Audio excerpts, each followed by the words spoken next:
the Crofter, his wife, and the grey neighbours.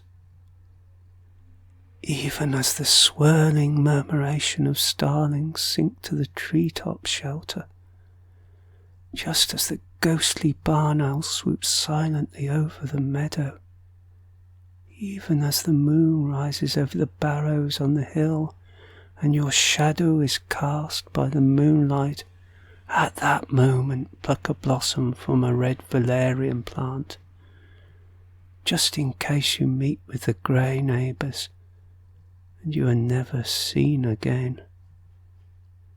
Long ago a crofter in Shetland left his wife and newborn son at home, going out to bring his sheep safely into the fold. The evening star had risen bright in the sky. As he was tying the hurdle, he heard 3 loud knocks deep in the ground under his feet. Grey moths flew up from the heather in clumsy clouds of dust. Knock, knock, knock.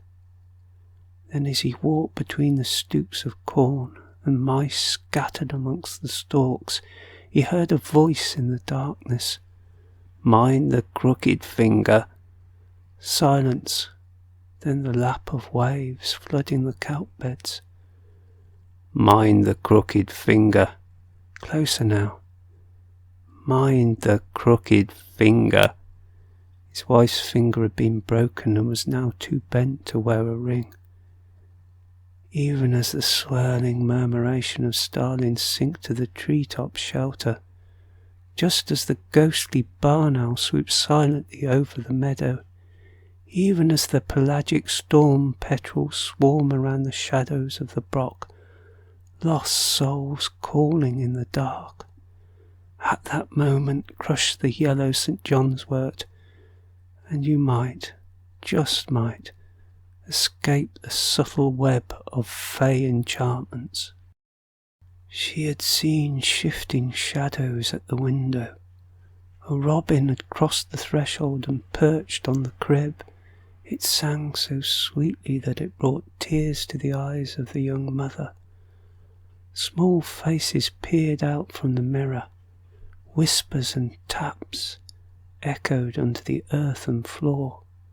The crofter knew the grey neighbours were near. Lately he had seen the green ghost lights in the brock at night, heard the ring of tiny silver bells, smelt the summer sweet scent of flowers where none bloomed. He opened the window and howled for help from the people in the village, only a field away.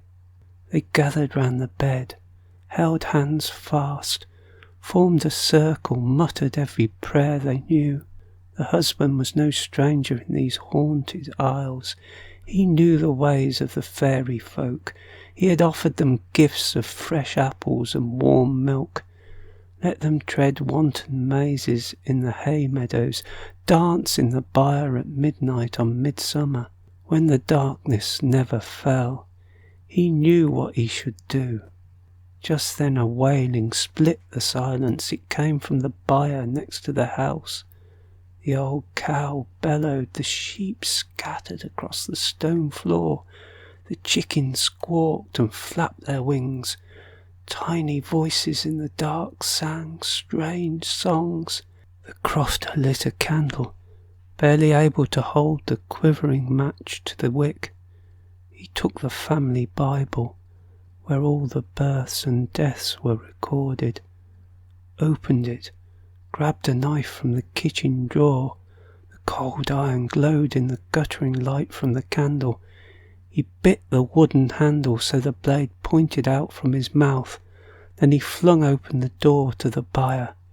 He stepped into the dark, his neighbours close behind, into the flying feathers, the clouds of invisible dust, the firefly motes of green flickering light. There he threw the heavy Bible into the whirling, wailing mass of moving darkness, darkest shadow in the darkness. A great screaming filled their ears, a buzzing like a hive of angry hornets, Out of the windows and up the chimney the fairies flew into the night. At that moment a cockerel called, and the first rays of a new morn began to illuminate the barn. There on the floor was a stock of wood skilfully carved in the likeness of the crofter's wife. A few strands of golden hair were woven into the flax that mimicked her long ponytail. A lost handkerchief was tucked in the waistband of its dress. A necklace of former skulls hung from its delicate neck. It had eyes of glowing green sea glass and teeth of pearls. Thereafter the grey neighbours and the crofter left each other in peace, and he took the wooden stock, won from the fairy folk, and used it as a chopping block. So hard was the enchanted wood that it outlived both the crofter and his wife, being passed down from one generation to the next as an heirloom. Even as the swirling murmuration of starlings sink to the treetops' shelter, just as the ghostly barn owl swoops silently over the meadow, even now the lights of a fine house appear in the ruins of an old farm. At that moment, pick a pale primrose and suddenly see the pigsty beneath the fairy glamour.